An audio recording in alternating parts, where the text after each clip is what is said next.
నీటి సంపు ఇద్దరు చిన్నారులను బలి తీసుకుంది. మామిడి తోటకు కాపలాగా ఉన్న ఆ చిన్నారులు ప్రమాదవశాత్తు నీటి సంపులో పడిపోయారు. అనాథలైన ఆ చిన్నారులిద్దరు మరణించడం వారి స్వగ్రామంలో తీవ్ర విషాదాన్ని నింపింది. ఈ ఘటన గురించి తెలుసుకోవాలంటే వాచ్ ది స్టోరీ.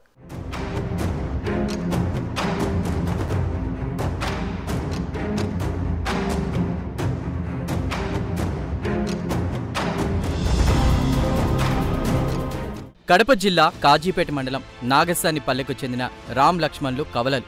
చిన్నప్పుడే వారి తండ్రి మరణించగా తల్లి వేరే వ్యక్తిని పెళ్లి చేసుకుని వెళ్లిపోయింది. దాంతో అనాథలైన రామ లక్ష్మణులను మేనమామ కొండయ్య పెంచుకుంటున్నాడు.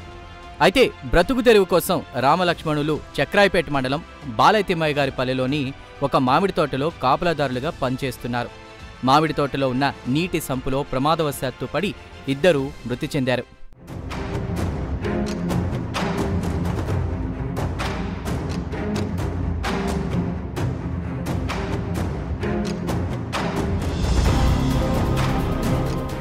చిన్నారుల మేనమామ దహన సంస్కారాల కోసం స్వగ్రామమైన నాగసానిపల్లెకు మృతదేహాలను తీసుకెళ్లాడు. అయితే విషయం తెలుసుకున్న పోలీసులు తిరిగి వేంపల్లి ప్రభుత్వ ఆసుపత్రికి తరలించి పోస్టుమార్టం నిర్వహించారు.